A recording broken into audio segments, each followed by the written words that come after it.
Good evening and welcome. My name is Luis Jaramillo, and I'm the director of the Creative Writing Program at the New School. On behalf of the New School, I'm so happy to welcome back our friends from the National Book Critics Circle. For over 20 years, we've been honored to host the award ceremony in our auditorium in Greenwich Village in New York City. Since the New School's founding in 1919, the writers who have been faculty and graduates of the New School have pushed the boundaries of form and have taken on urgent political questions in their work, much like the finalists for the National Book Critics Circle Awards. I hope we can all be together at the New School next spring, but for this year, we are so pleased to continue our partnership and to gather online, welcoming guests from around the world to celebrate the National Book Critics Circle honorees. Thank you to the board of NBCC for all of your hard work putting this event together, and thank you for including the New School. It's now my pleasure to turn the evening over to David Varno, Board President of the National Book Critics Circle. Please join me in welcoming David.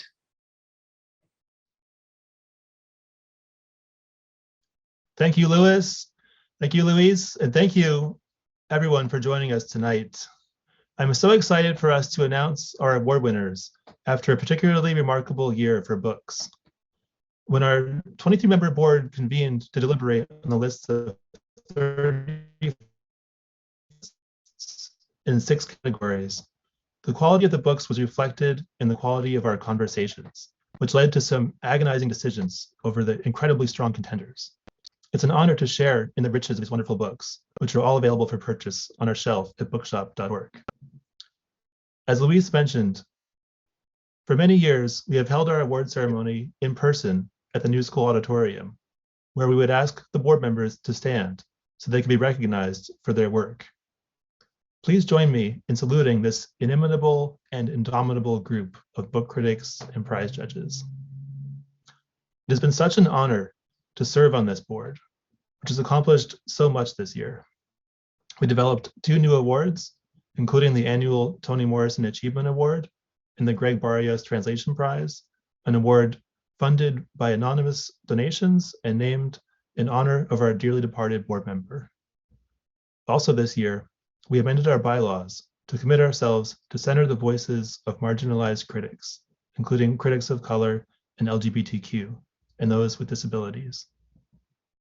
With consulting from VP of Diversity, Equity, and Inclusion, Ruben Quesada, we developed a budget to compensate presenters at our events, supported by a successful auction led by VP of Fundraising, Anita Felicelli.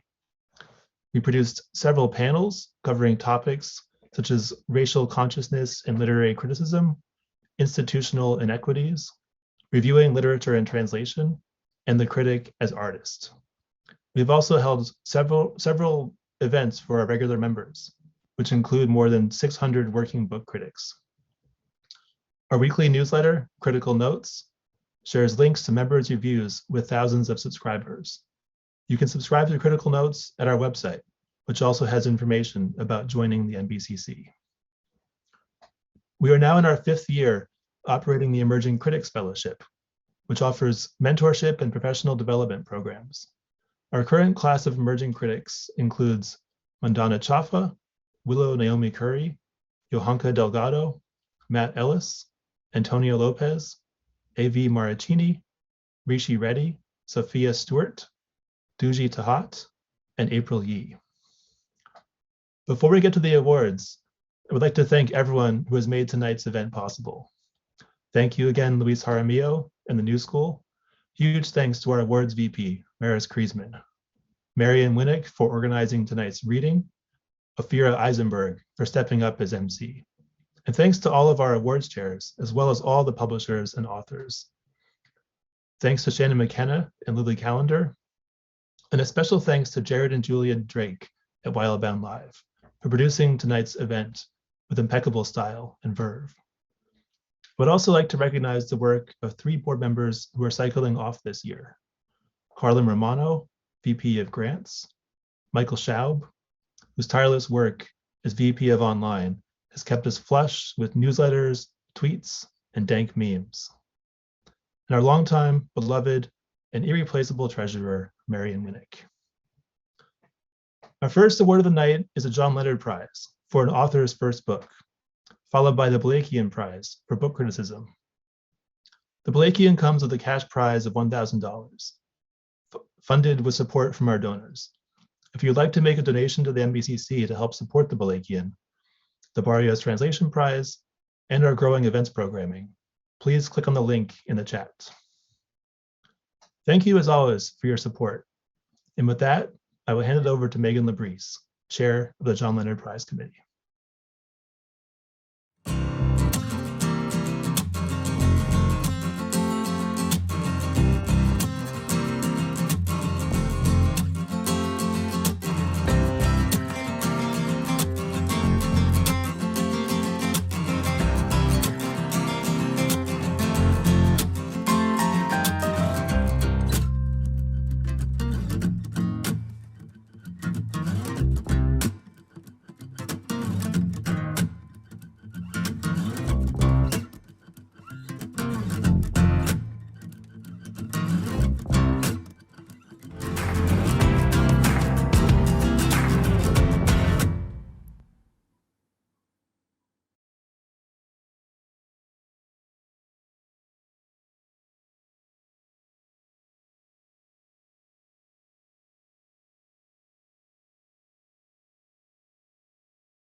Thank you, David.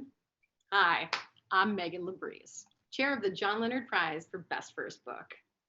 Named for NBCC co-founder John Leonard, a champion of debut authors, it's currently the only award determined by the regular membership, as opposed to the board.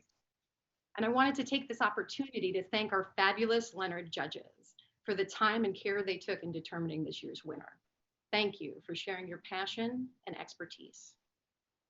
The 2021 John Leonard Prize finalists are Ashley C. Ford for Somebody's Daughter, published by Flatiron Books. Jocelyn Nicole Johnson for My Monticello, published by Henry Holt. Tori Peters for Detransition, Baby, published by One World. Larissa Pham for Pop Song, published by Catapult. Anthony Visnaso for After Parties, published by Echo. And Devin Walker Figueroa for Philomath, published by Milkweed Editions. And the winner is Anthony Visnaso for After Parties. It is my honor to read this citation written by Leonard Judge Jenny Shank on behalf of our members. We are grateful for the opportunity to present the John Leonard Prize to Anthony Visnaso for his fresh and enduring story collection, After Parties. With vigor, originality, and good humor, so portrays a community of Cambodian Americans whose elders fled the Khmer Rouge genocide and settled in California's Central Valley. Often featuring queer protagonists, So writes with incredible emotional range, veering between the melancholy and the joyful in the space of a paragraph.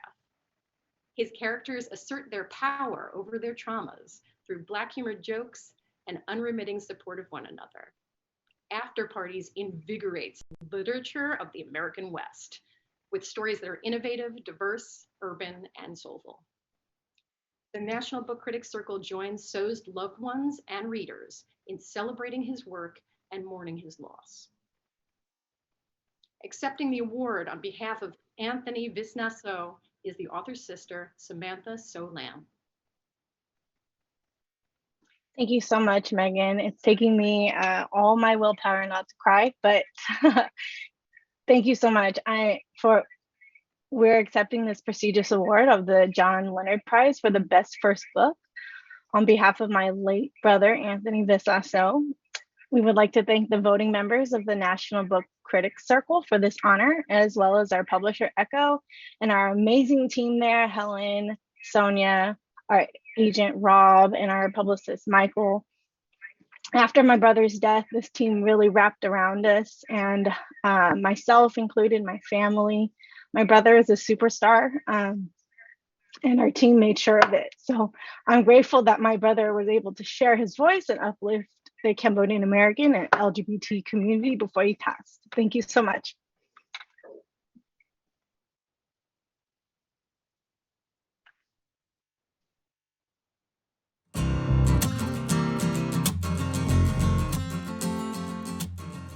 Good evening. I'm Colette Bancroft of the NBCC board.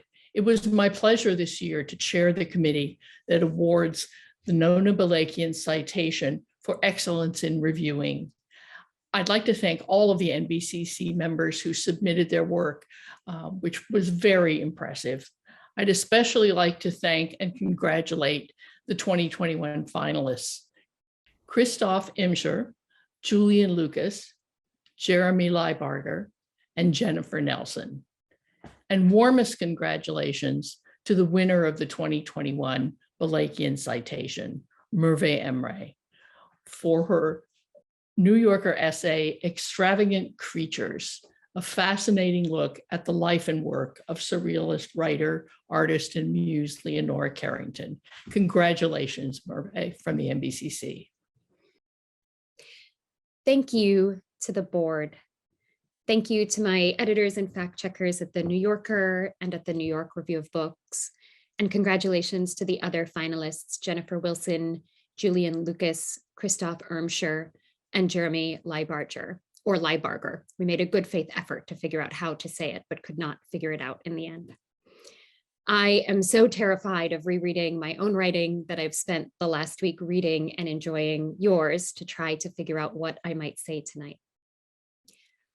I had planned to say something about the evolving roles and responsibilities of the literary critic, but every time I sat down to write about that topic, I was distracted by two recent events.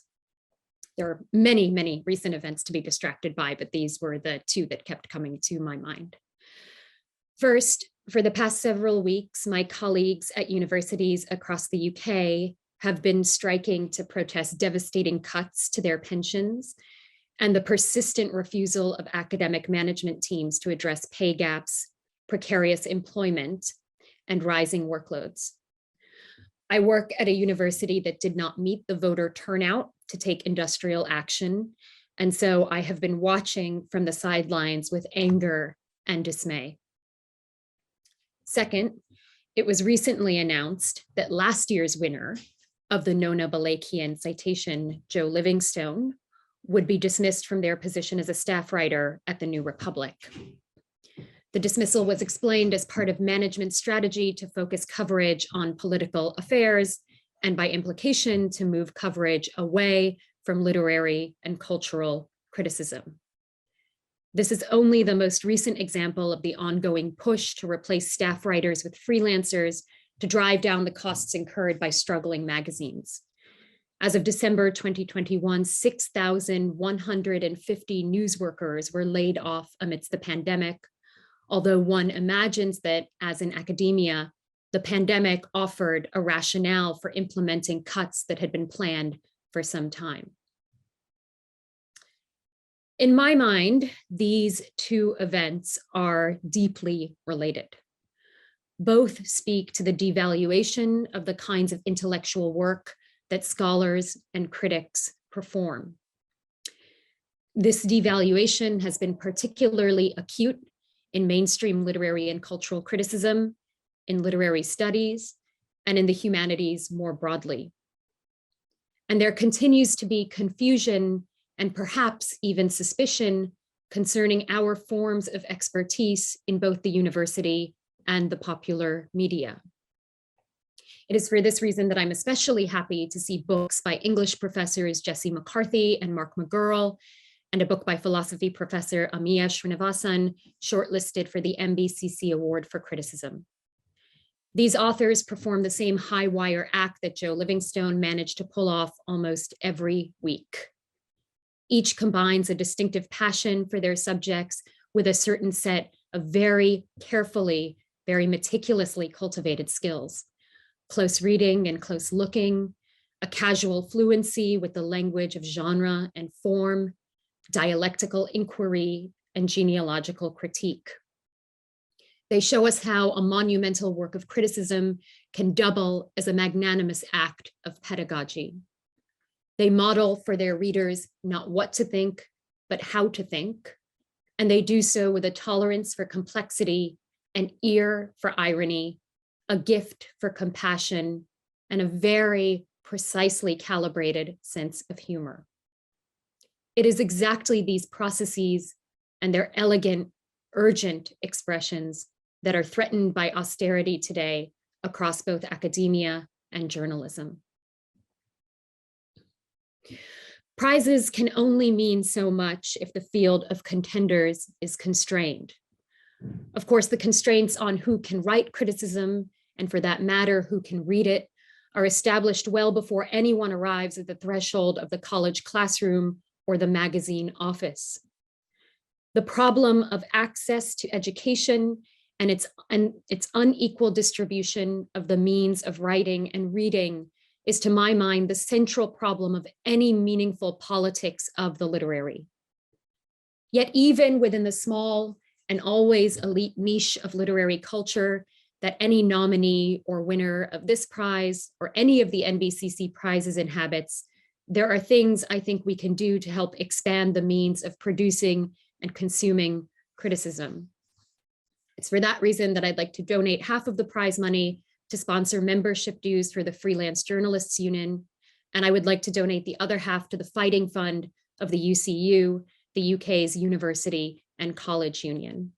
And I would urge all critics and editors with secure jobs and with prominent perches from which to speak to do what they can to support or to continue to support precarious laborers in our industries. Thank you and have a good night.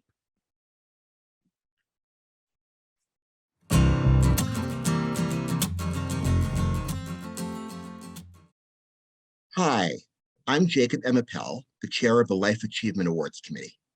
I want to begin by acknowledging the challenge of celebrating awards at a time when writers' voices remain suppressed and silenced by repressive regimes around the world. I do hope you will reflect upon the NBCC's recent statement on Ukraine and stand with us in solidarity with Ukrainian and dissident Russian writers. On a much happier note, it is my pleasure to introduce the 33rd Annual Sandroff Award for Lifetime Achievement. The award honors an individual who has, over time, made significant contributions to book culture. It is named after the late Ivan Sandroff, the book critic at the Worcester Evening Telegram, a man of great vision and conviction who, along with John Leonard and Nona Balakian, founded this organization in 1974. Past winners of the award include Toni Morrison, Wendell Berry, Margaret Atwood, John McPhee, and Naomi Shihab Nye. Nominations for the award are drawn directly from the membership. I want to thank the Sandroff family for allowing us to honor Ivan in this way, and to credit board member Anita Felicelli for nominating this year's winner.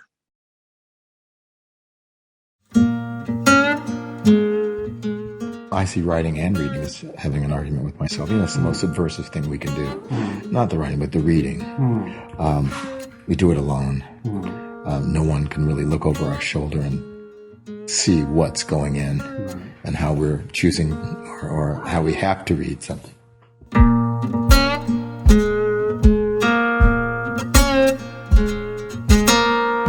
Among his many honors, he has won the Believer Book Award, the Dos Passos Literature Prize, the Houston Wright Legacy Award, a Guggenheim Fellowship, and a PEN USA Literary Award. Often any kind of American story deals with race in some way. The thing that sort of amuses me is all this current talk about a post-racial America,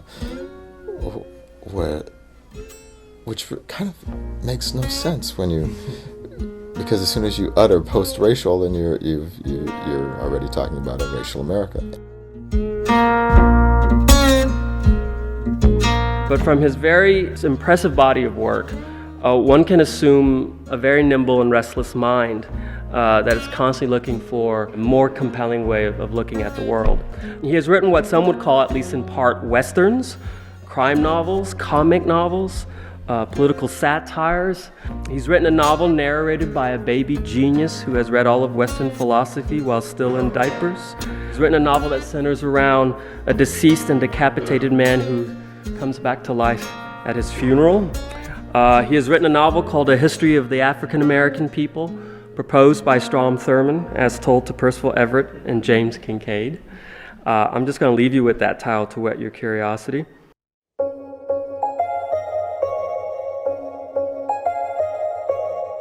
You created an exhibition of paintings, abstract works, in connection with your novel, The Trees, a show called Once Seen. What was interesting about these paintings is they address certain shapes in the world. Once the shapes are discerned, you can't see anything else. And to me, that mirrors some experience with the truth of American racial history. It's interesting to me is just how it is that we can utter these sounds or make these marks and have it mean something to somebody else. Entering a novel is to enter a world in which you have to think to have it make sense. That's the beautiful thing about literary art is as much as I think I might be putting stuff there, I can't control it once I let the book go. The circuit is completed by the reader. It's not a work of art until somebody reads it.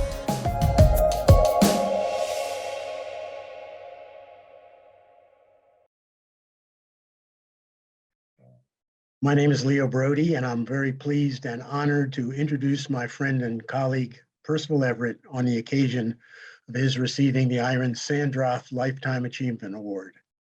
That the award is coming from such a distinguished group as the National Book Critics Circle makes it an even more celebratory occasion. Unless I miscounted, which is totally possible, Percival is the author of some 23 novels, 4 books of short stories, 5 books of poetry, and a children's book. And did I forget to mention he's also a painter? Lifetime achievement indeed. What characterizes Percival's novels?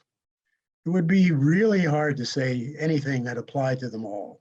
Many are satiric, playing with language, filled with odd characters. Sometimes his novels are deadpan stoic comedies. Sometimes they're wacky romps. Many are even plain spoken. Long before it became trendy to talk about code switching, Percival had an acute sense of the many languages we all shift in and out of, their exaggerations, their insights, and their blindnesses. But even with that nose for jargon and its lies, he retains a jaundiced but also a compassionate and most of all, a comic eye. Satire and parody are hardly the only strings to Percival's bow or to his lyre. In many of his novels, even while the story is steeped in all the buzzwords of American culture, there's also a close kinship with the land and the water and the sky.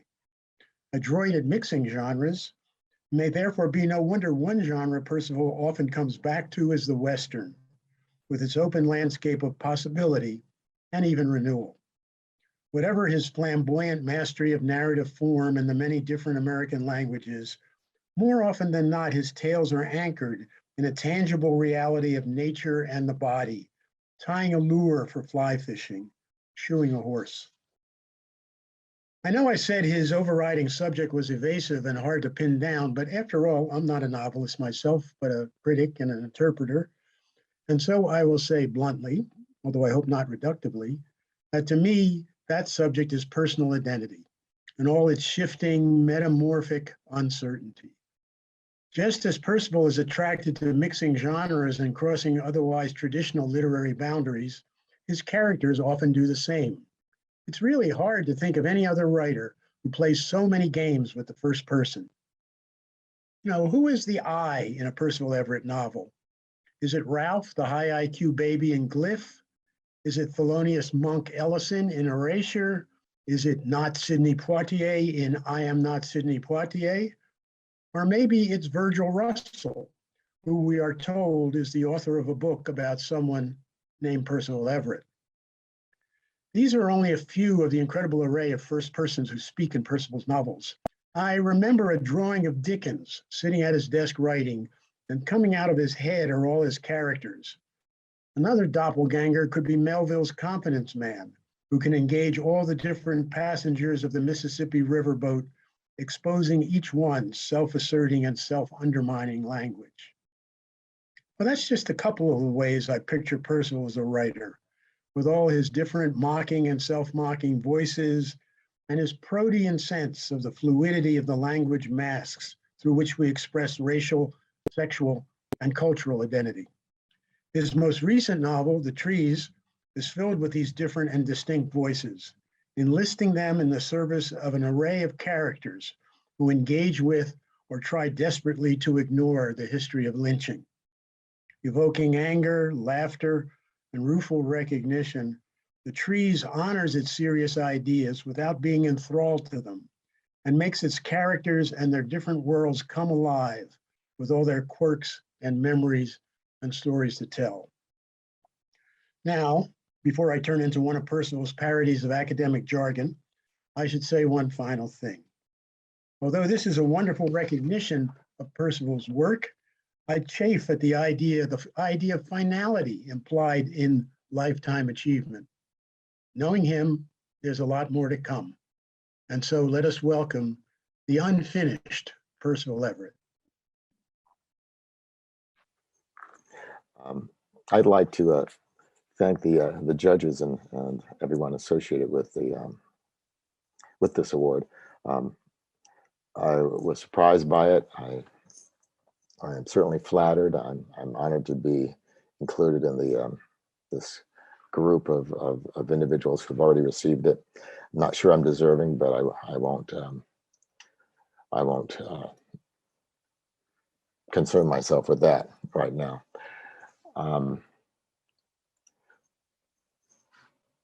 I am very fortunate to have had the career I've had. I'm not sure I'm deserving of even this, but my writing career has been not so much long as it's been consistent. I was fortunate to have the agents Candida Donadio and Melanie Jackson in my life, and perhaps as important as they have been, I very early on was connected to Fiona McRae and Grey Wolf Press. My career would not be what it has been were it not for Fiona McRae. She has been my editor for 27 years. I am I'm pleased to call her not only my editor, but my very dear friend. And 27 years of one person looking at your work is unheard of in this business. She understands my work. The press understands me. I've never had a marketing meeting in my life. And they have allowed me to write the kinds of books that I do. That is to say, books that don't sell very many.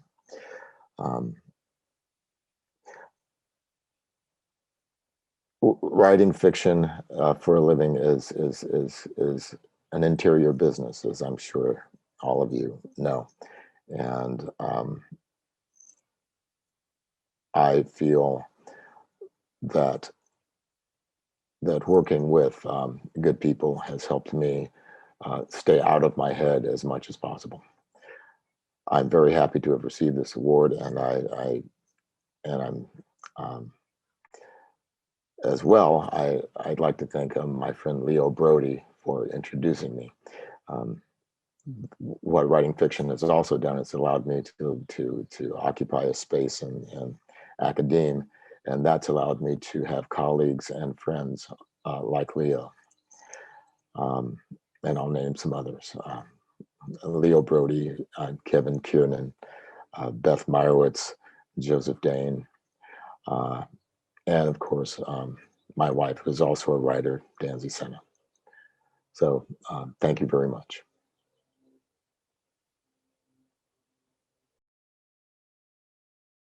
And now I have the pleasure of introducing a new award. While in the past, the Sandroff Award honored both individuals and institutions, the new award, the Toni Morrison Achievement Award, honors institutions and organizations that have, over time, made significant contributions to book culture.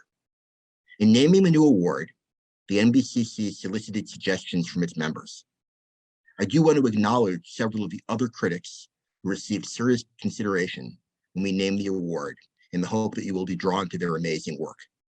These included Jesse Redmond Fawcett, Gloria Anzaldúa, Effie Lee Morris, and J. Saunders Redding. I don't think Toni Morrison herself needs any introduction, except to note that she won an NBCC award in fiction for her novel The Song of Solomon in 1977, and was a finalist for Beloved in 1987 and remains one of the preeminent writers of our time. I also want to thank Toni Morrison's son, Ford Morrison, for generously allowing us to honor his mother in this way by using her name, and former NBCC board president and current board member, Jane Sabashari, for nominating and championing this year's Toni Morrison Achievement Award winner.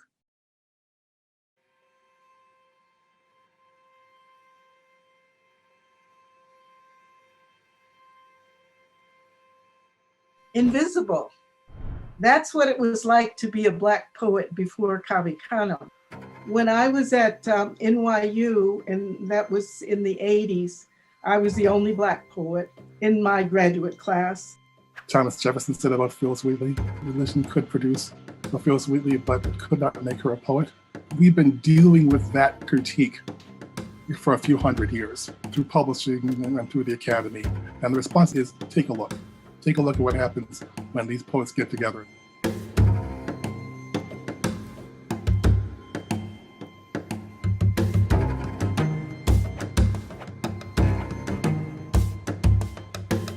It was a tapping into a need that we didn't quite understand was needed. In fact, the whole idea of having the retreat was to try to test out the idea of whether it was needed or not. When I was a fellow, it was 1998. We were just at the beginning. Most of us had no idea what we were getting into. The eagerness of the fellows once they got there and they understood exactly what it was, what that space could do, what the space was about, they felt that they had a stake in that space. We turned it into something that was going to be accessible and open to anybody who got in. From the first summer on, that's how unique and special this space was. And so we started building from that. Cave Canem's mission is to serve the artistic and professional needs of Black poets. That means providing services that cater to the development of their craft and giving them the tools to take advantage of other opportunities in support of their work and goals. The impact of Cave Canem on my life, given the fact that I won the Poetry Prize and then as a fellow and then became a faculty person, is immeasurable. Almost every Pulitzer Prize winner since Rita Dove has connection with Cave Canem. That's mind-blowing.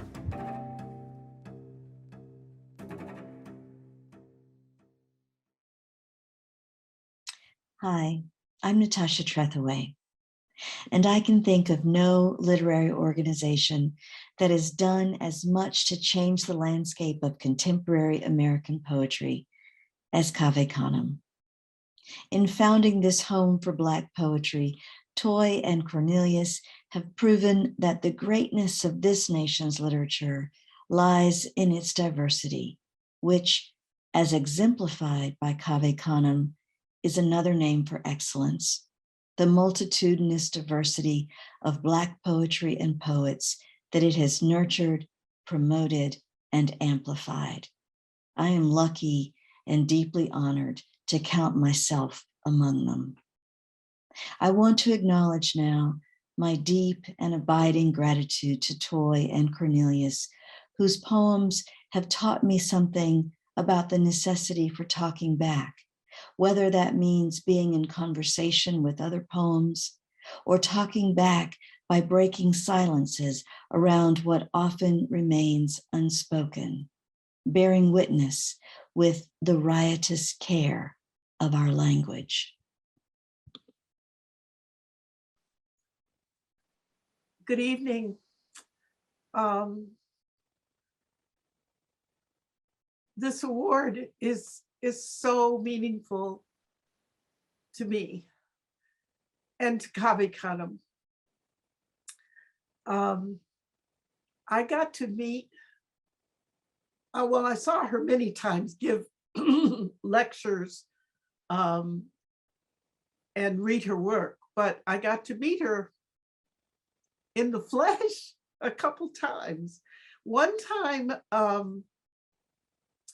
I call her my some kind of an aunt. She was Mary Jane Hewitt, and she was actually, she turned out to be one of the heads of one of the larger museums in LA. But I didn't know this. and didn't know her reputation, but one time she came to stay at my house for a weekend, and she said, I'm going to take you to a party.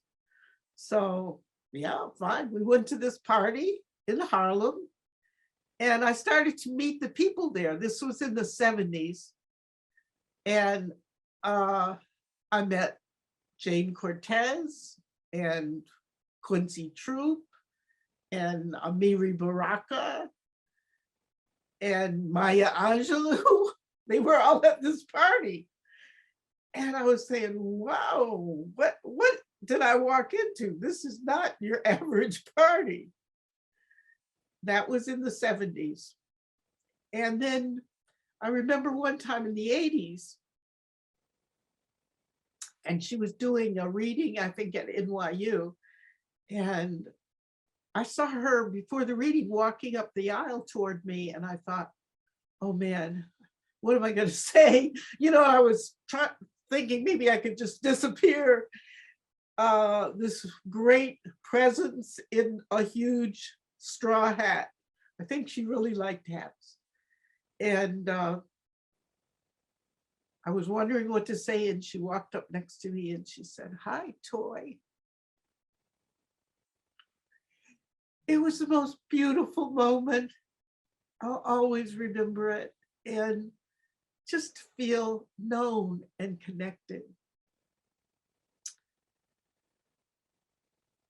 I took the weekend to read a book that changed my life, The Bluest Eye.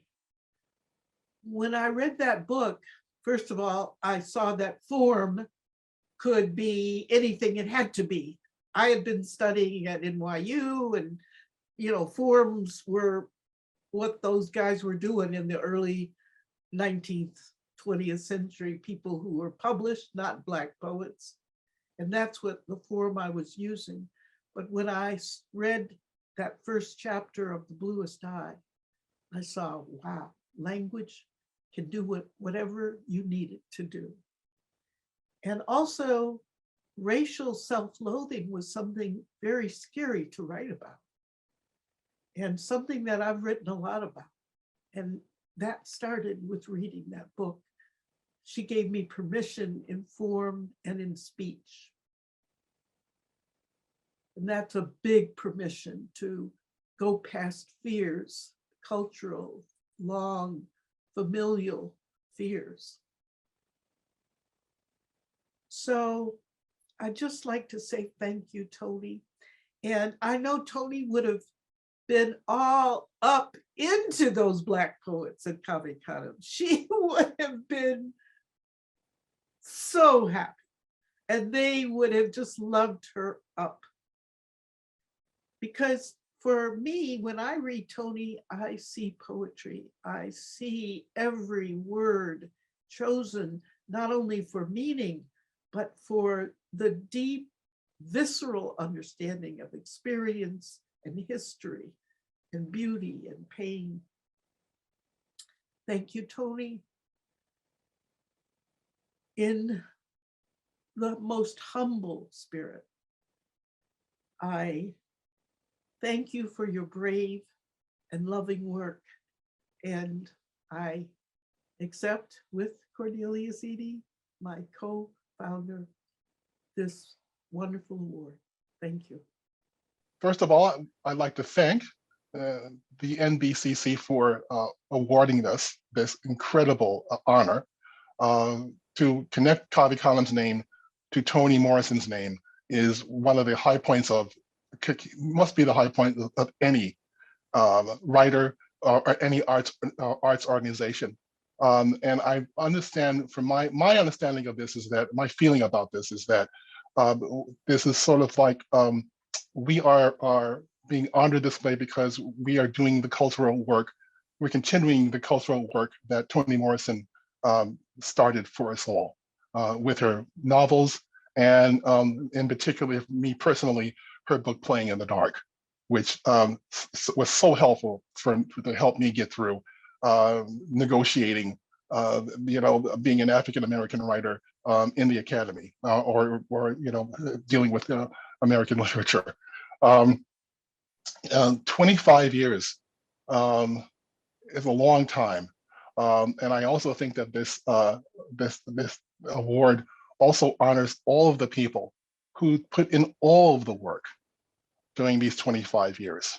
Not just me and Toy, but my wife, Sarah Micklem, my mother-in-law, Carolyn Micklem, all the directors who helped run Cave Canem, and most especially the fellows, who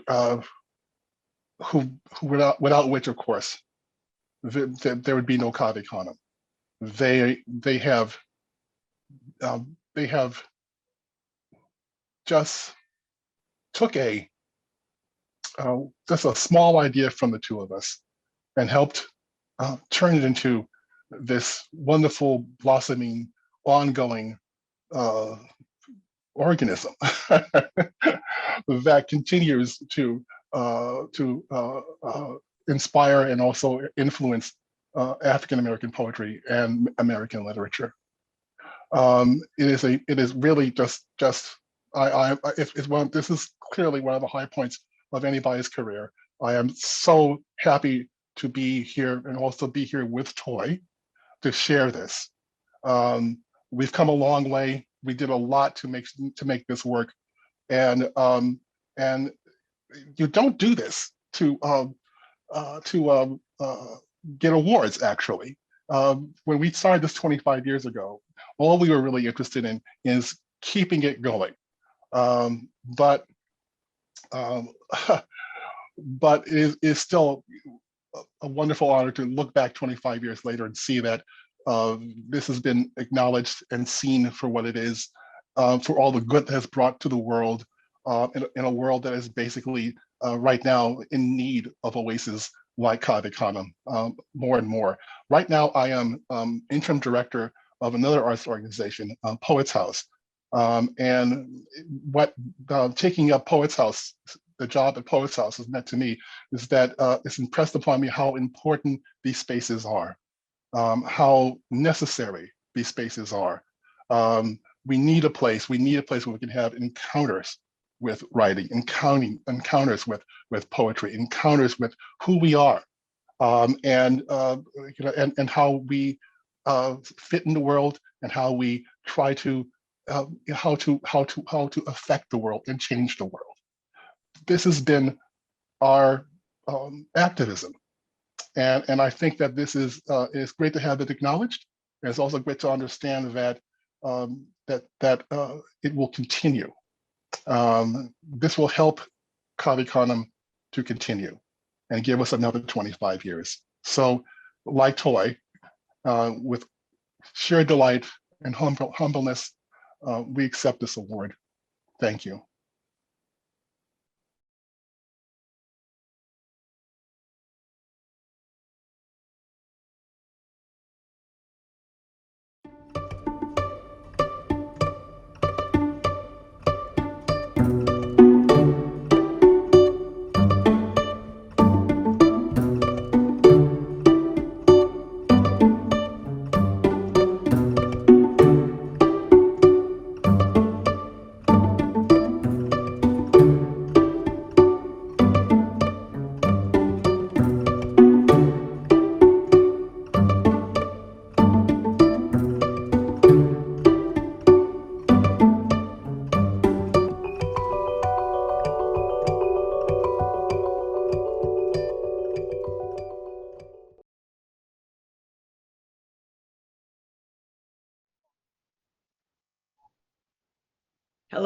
Hello everyone.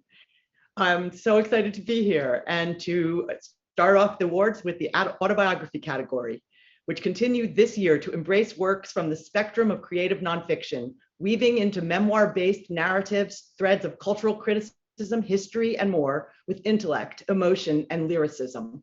The finalists are Hanif Abdurraqib for A Little Devil in America, Rodrigo Garcia for A Farewell to Gabo and Mercedes, Darren Negrefa for A Ghost in the Throat, Jeremy Atherton Lynn for Gay Bar, Albert Samaha for Concepcion.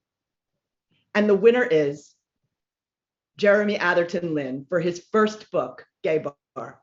Gay Bar is a hybrid of memoir, social history, and cultural criticism, moving insouciantly from in-your-face sex scenes to confident analysis of the interplay between liberation and homophobia in the gayborhoods of London, LA, and San Francisco. At the heart of the book is a love story, which began in 1996 when the author met his partner, whom he calls Famous Blue Raincoat, at Pop Stars in London, which, as he explains, was a club for hot nerds with high cheekbones and snake hips. Well, as you can already see, and as my committee member Heather Scott Partington wrote in her appreciation, Lynn's syntax sparkles with life and levity, with intimacy, fog, and pheromones. Gay Bar offers the reader a filthy, formative, and spiritual education, and it is with greatest pleasure that we celebrate it with this prize. Congratulations, Jeremy. Oh man, thanks. Am I online? You are. Oh man. I'm absolutely completely stunned and like totally honored. And that what that honor is for me is the fact that I think that when we write about ourselves, we're writing about what came before us. And you know, we're a part of the stuff that that was there before. And there are venerable historians and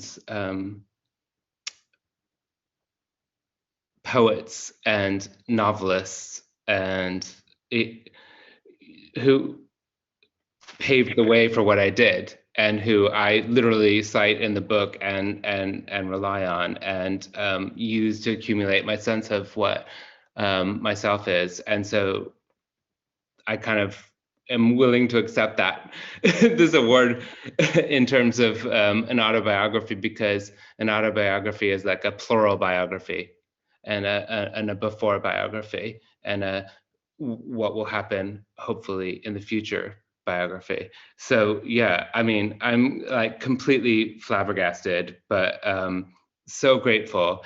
And Marian, to you and the other critics, I really want to just make a comment that I think criticism is such an important thing to be existing in the way constructive and attentive criticism. Is such an important thing for the way that we see one another and see the future generations, that we're paying attention and figuring out what's below the surface.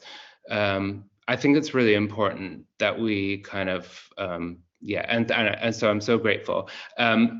I should say, thank you so much, Jean Garnett at Little Brown. She is a hero of an editor and the future 100% visionary.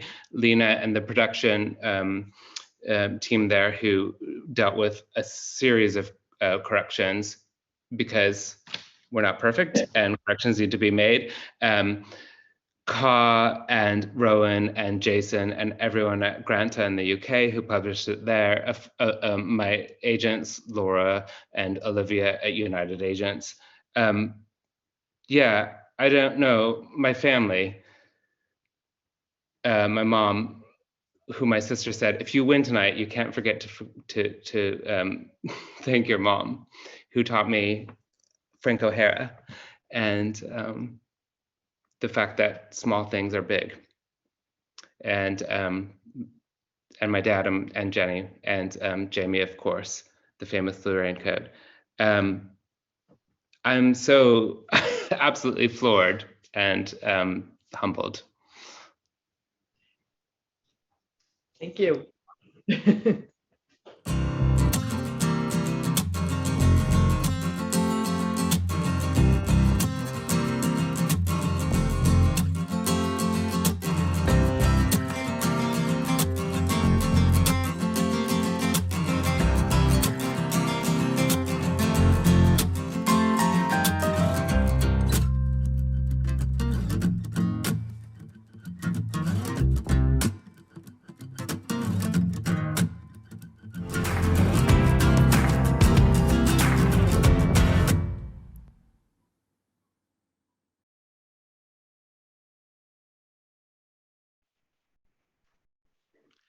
Hi, everybody. My name is Michael Schaub, and this year I had the honor of chairing the Biography Committee for the National Book Critics Circle.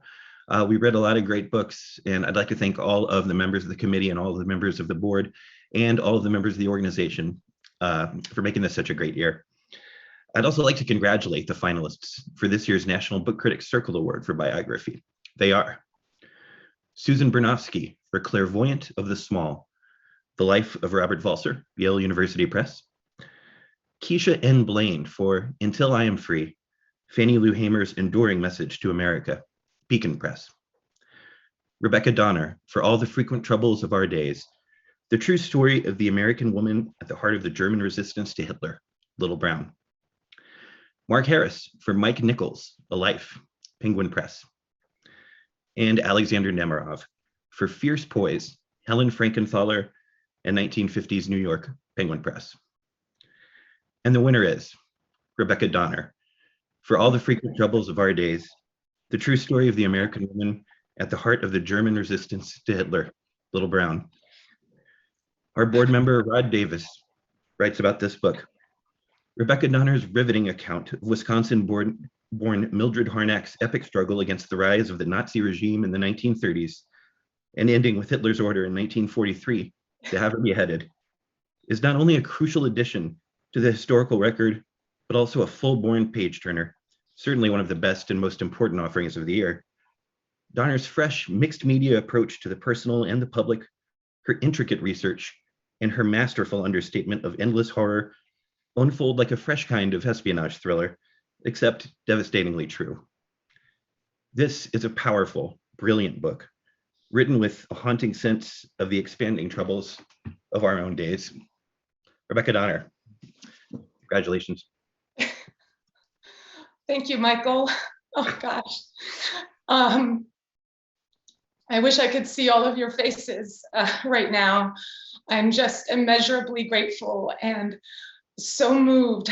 I want to thank the National Book Critics Circle Award, the National Book Critics Circle, and to all the judges, the distinguished judges, for this tremendous honor. It's also such an honor to be among the wonderfully brilliant authors who were on the short list and the long list. I want to thank everyone who helped bring this book into the world. The list is long, and it includes my family and friends and colleagues, my agent and my publisher, my editors, my publicists, and all their assistants. It includes dozens of archivists in 4 countries who I consulted with during my research. It includes writing residencies and fellowships that supported this book. 3 generations separate me from the subject of my biography, my great-great-aunt, Mildred Harnack.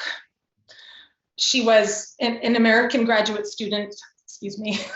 She was an American graduate student from Wisconsin, who arrived in Berlin in 1929 when Germany was still a democracy with a constitution that granted freedom of speech, freedom of the press, and gave women the right to vote. A few years later, after Hitler was appointed chancellor, she saw Germany swiftly progress from democracy to fascist dictatorship. The Germans Mildred Harnack recruited into her underground resistance group were Jews, Catholics, and atheists. They were factory workers and office workers and students and professors and artists and journalists. By 1940, it was the largest underground resistance group in Berlin. And they were in the minority, of course, while so many around them in Germany supported Hitler's regime or chose inaction. They chose to risk their lives and resist. The story of their audacious courage serves as an inspiration to us all during this fraught time in the world. I want you all to see their faces. These are their photographs taken by the Gestapo shortly after they were arrested in 1942. These are some of them. There were many more. And this award honors them. I want to conclude with a line from a letter that Mildred Harnack wrote in 1932, just a year before Hitler took power, when she saw tremendous suffering and strife and the signs of a fragile democracy crumbling all around her. She wrote, "We must change this situation as soon as possible." Thank you.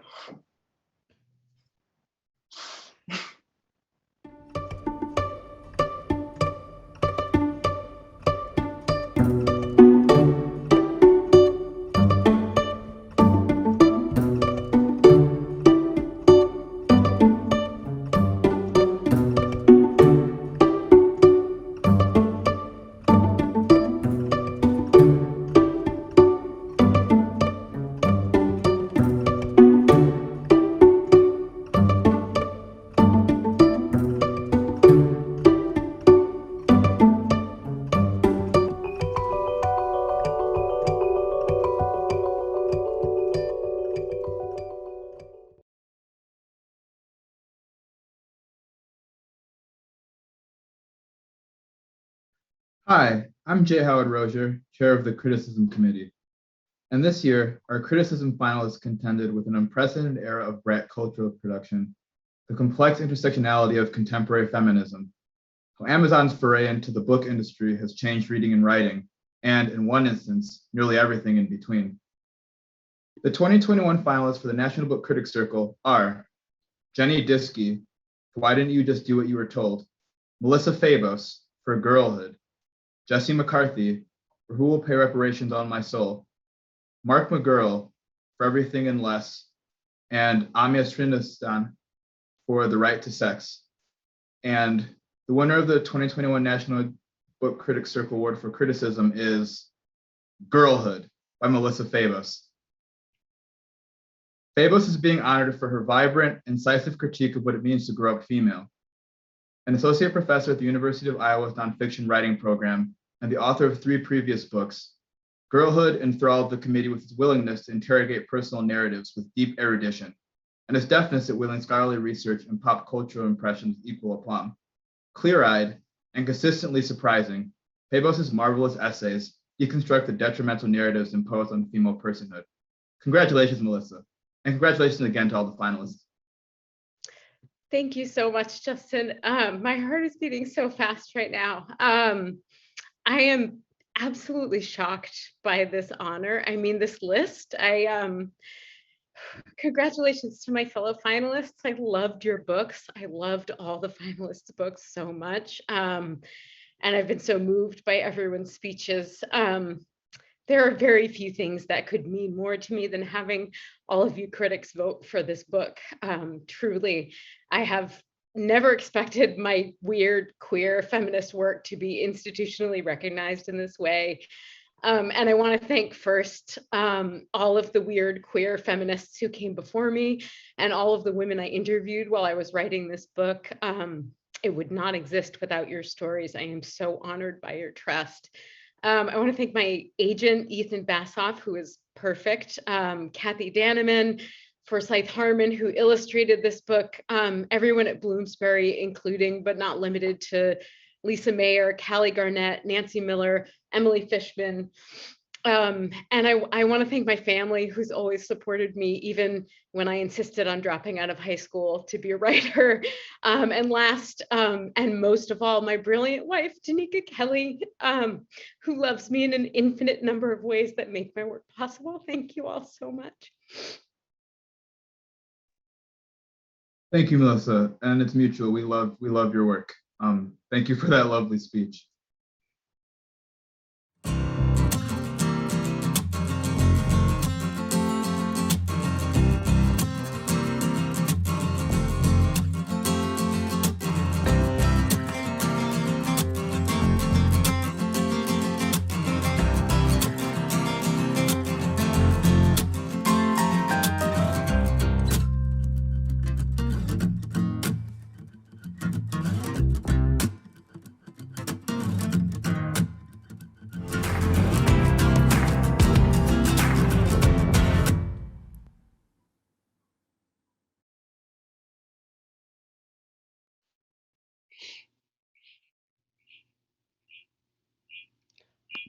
Hi, I guess I'm on.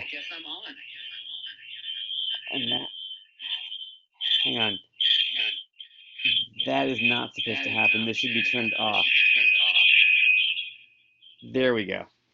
This year's National Book Critics Circle finalists in poetry are, in alphabetical order, B.K. Fisher for Civ from Boa Editions,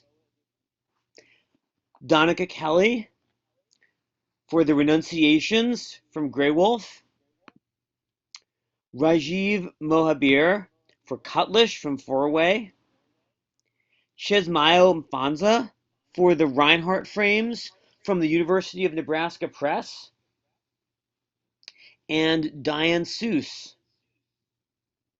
for Frank Sonnets from Grey Wolf.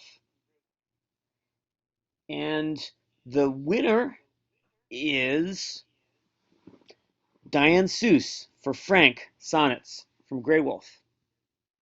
There are modern sonnets and sonnet sequences and poetic autobiographies, but there is nothing like Diane Seuss's Frank. Nothing so frank, to be frank, and nothing so close simultaneously to Frank O'Hara's offhandedness, to his intimacy with his readers, and to the intensity of the previous poets who have drilled down into their own past for the roots of everything, from Wordsworth to James K. Baxter to Adrienne Rich to Frank by Dart. It's easy to say that her long lines, are they hexameters or pentameters or something else, invite us into Seuss's world, a world that begins in rural working-class Michigan and extends to erotic adventures, agape, mourning, fairy tale urchins, fishing for rock bass, hearing rock bass, Tom Petty recognized in retail, Ravel string quartet in F major, love unlasting as a sentence, and so many single sentences that go on for most or all of sonnet after sonnet that we hope and believe will last. It's easy to say that, but it's hard, maybe impossible, to say how she did it, and yet here they are, to be frank. Oh, Stephanie, thank you so much. I'm completely bowled over and shocked. I wrote stuff down because I don't trust myself. I want to honor my co-finalists for the ferocity and compassion of their work, and the long and short-listed writers in all the genres represented tonight, and those who wrote tremendous books this year whose names this time were not called. I've been there, and I know how that feels too. I'm grateful to the National Book Critics Circle and all the people who have made this virtual ceremony happen so seamlessly and beautifully. Thank you for the artfulness of the planning and for keeping us safe in such a tender time. My experience over the last year with Frank, despite being hunkered down alone in Michigan, was anything but dreary. The book became an entity separate from me, and it traveled the world in my place. Readers posted photos of the book from just about everywhere, from the Louvre in Paris to Paris, Missouri, from Keats' deathbed and headstone in Rome to a slot machine in Las Vegas to Dick's restaurant in Las Vegas, New Mexico. Frank, I hope, attests to the poetry of each individual life, but also to the collaborations without which there is no life. My collaborators on the book fed my imagination and held me up as I remembered and remembered remembering. Some of them, as my mom says, are still on this side of the grass. Others, like my father, have become the grass itself. Frank O'Hara, my petulant muse, Mikkel Lindsay, the handsome flexing fellow on the cover, and one of the global millions who died of AIDS. Alan Martinez, his friend and love, who allowed me to use the cover photo and lines from his own poems. Composer, musician, friend, collaborator, Kurt Rohde. My mentor, poet Conrad Hilberry, without whom I wouldn't be here in body or soul. My son, Dylan.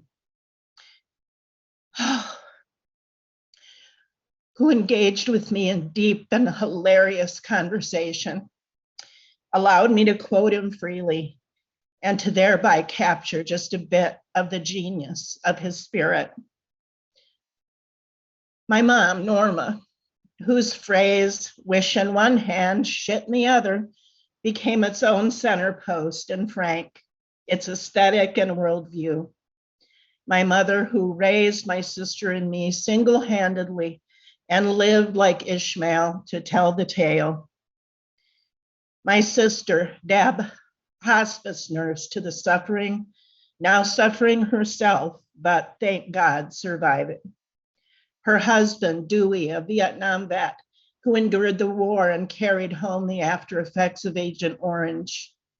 My dog, Bear, companion and eternal skeptic, who challenged my queendom until he died this past year. My scary, beautiful hometown and the stolen land it rests upon, its poisons and its sorrows. My poetry friends scratching away in cities and from lonely hillsides, the acclaimed and the marginalized, the brash and the hushed, those writing from relative safety and those writing from poverty and hunger and war. The sonnet itself, my safety net and guide, eternally connecting us to the practitioners of the past and forever open to reinvention, as proven early on by poet Wanda Coleman. My precious, brilliant editor, Jeff Schatz, publisher Fiona McRae, and each and every person at Grey Wolf Press. They treat writers with nuanced attention, with honesty and respect. I set out in Frank to write the story of my life. It's a harrowing story, but what I've realized over the last year is that it's a love story. Thank you. Thank you very much.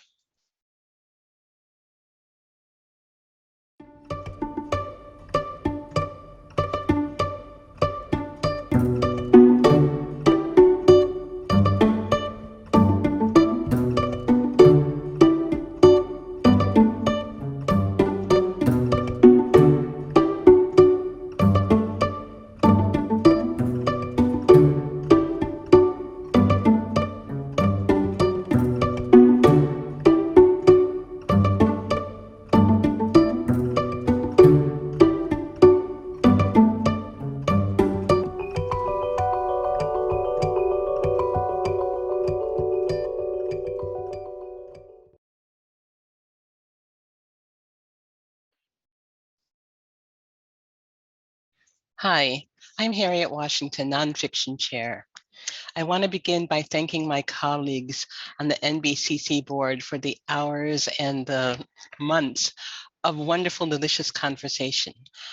And I want to also offer my congratulations to all the brilliant finalists. They are Patrick Ridden-Keefe for Empire of Pain, Joshua Prager for The Family Row, Sam Quinones for The Least of Us, Clint Smith for How the Word is Passed, and Rebecca Solnit for Orwell's Roses.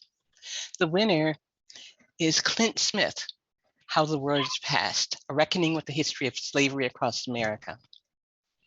In How the Word is Passed, acclaimed poet, teacher, and historian Clint Smith visits and probes American sites from Lower Manhattan to Monticello to Louisiana's Angola prison to illuminate the history of enslavement in a fresh manner.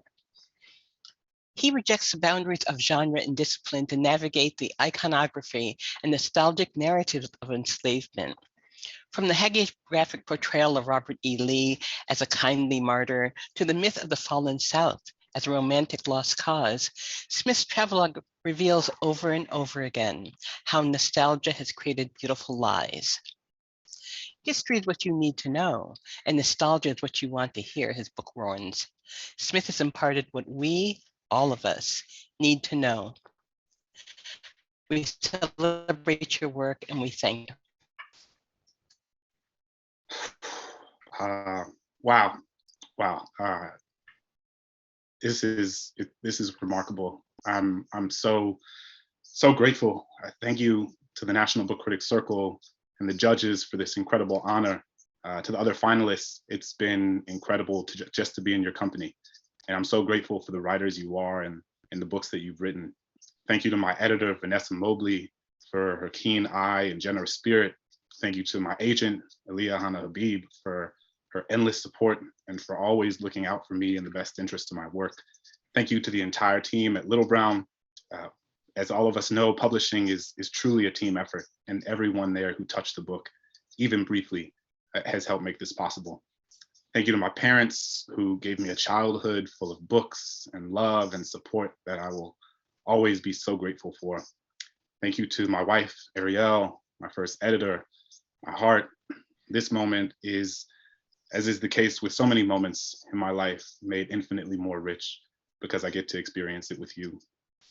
Thank you to the scholars, the public historians, the tour guides, the docents, the descendants, the reenactors, the museum curators, the artists, the teachers, the students, and the incarcerated folks who told me their stories and who work despite state-sanctioned efforts to prevent history from being told, to keep the memory of slavery, which is to say the memory of American history, alive every day in their work. When I wrote this book, I set out to try to write the sort of book that I felt like I needed when I was 16 and sitting in my American history class. A book that would help me understand why my city, my state, my country looked the way that it did today. A book that would help me make sense of what it meant to grow up in a city that was once the largest slave market in the country. A city where on the way to school, I drove down Robert E. Lee Boulevard, where on the way to the grocery store, I drove down Jefferson Davis Parkway, where my middle school was named after a leader of the Confederacy, and where my family still lived today on a street named after someone who owned hundreds of enslaved people. All I wanted growing up was the language, the toolkit, and the history to make sense of the world around me. I wrote this book to try to discover that language. And I hope this book can play one small role in giving other people the language that they need and helping people remember what happened. I'm thinking of 16-year-old Clint today, sitting in that American history class. And I'm thinking of my grandfather's grandfather, who was born enslaved. I'm thinking too of Toni Morrison, who we've invoked tonight, and who was always on my mind and heart.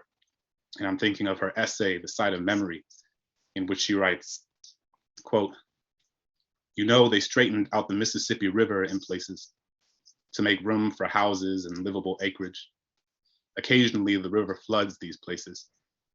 Floods is the word they use. But in fact, it is not flooding. It is remembering where it used to be. May we all continue to remember. Thank you so, so, so much for this honor. It means the world."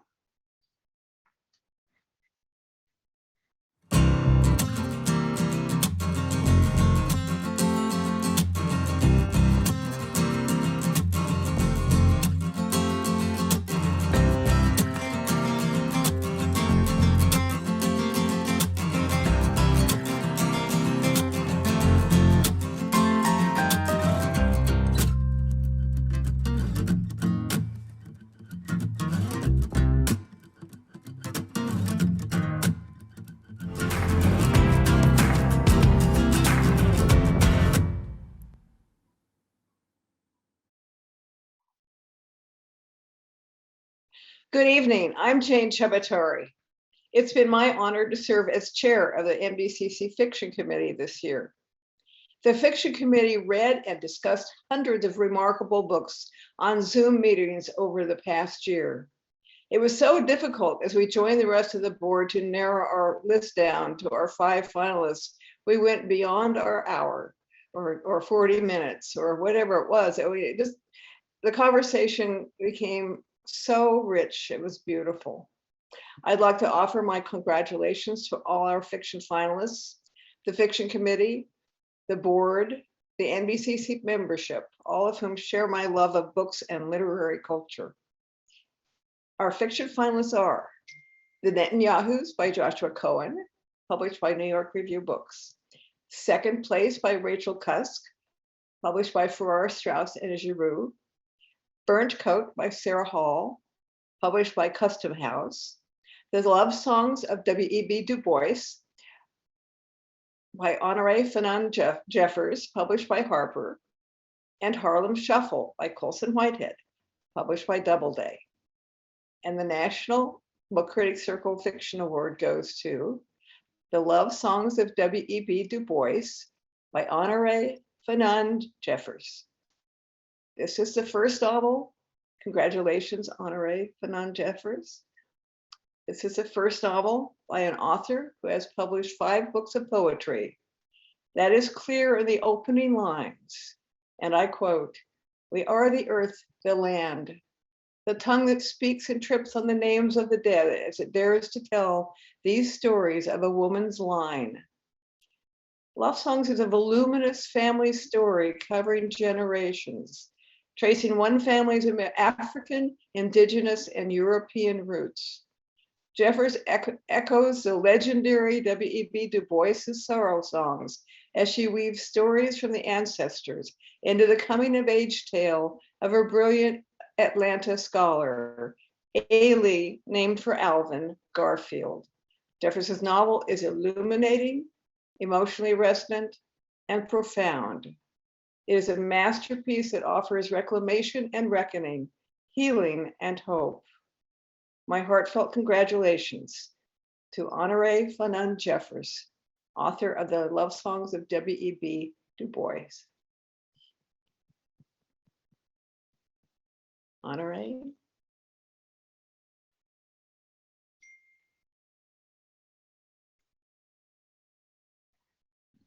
I can kind of hear my mother saying, "Get yourself together." This is a complete shock. I didn't even want to get cute.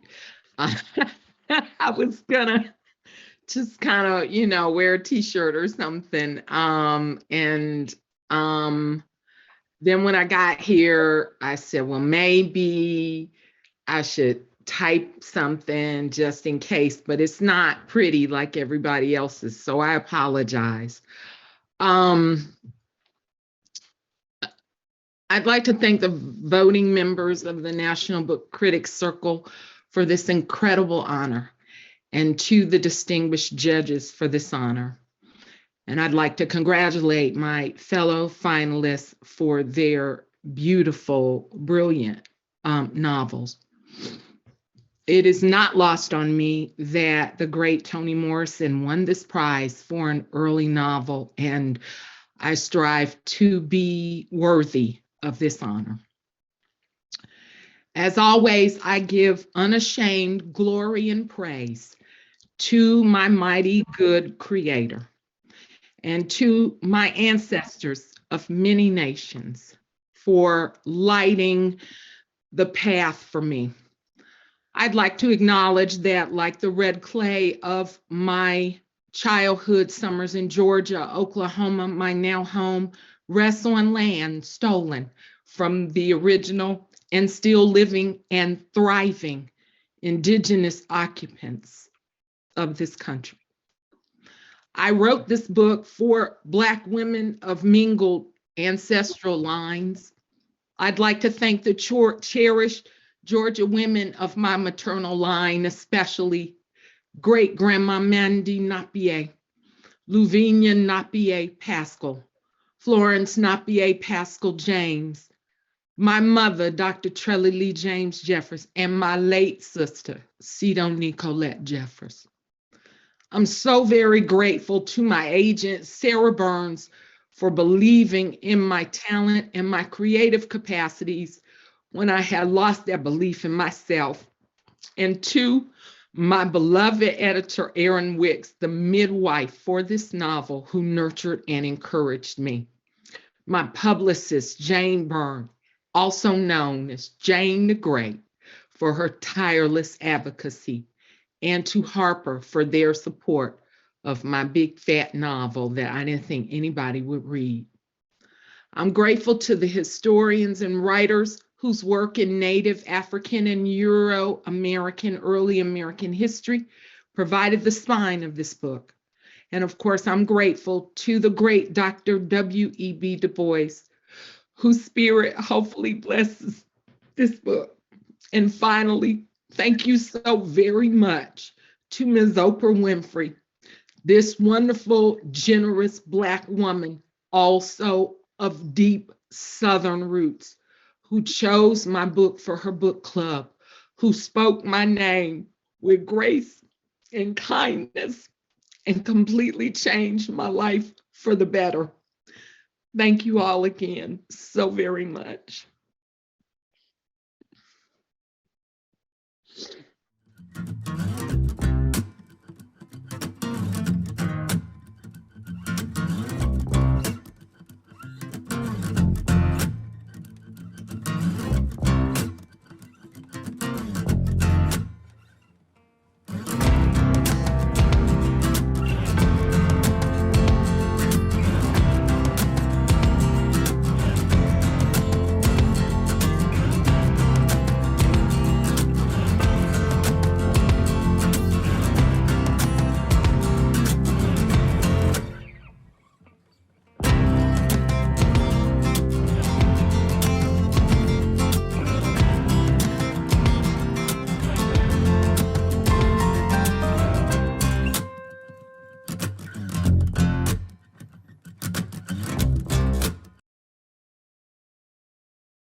Oh my gosh, these speeches have all been so beautiful. It's been such a treat to be here for all this. And we now have a handful of treats for you, for a few of you. We are going to get into the giveaways. This is the first time we've ever done this. So bear with us as we figure it out. Thank you to everyone who gave a donation when they registered for tonight's event. We are going to start with drawing a name for the first prize. And the winner is Andrew Blauner. Congratulations, Andrew. You have won a copy of one of the finalists of your choice. So all you need to do is email me at davidvarno@bookcritics.org with your preference, and we'll get a copy straight to you.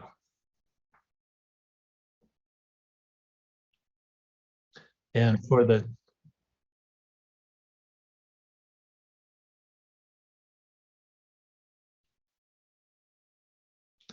winner of the second prize is Jacob Klein. Jacob, you have won 2 copies.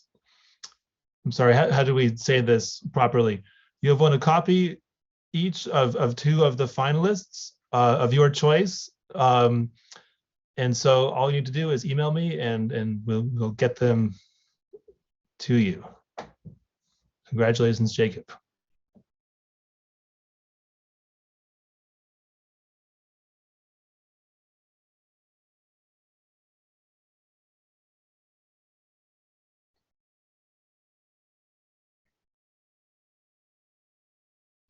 And the grand prize, Michael Takins, for 3 copies of the finalists.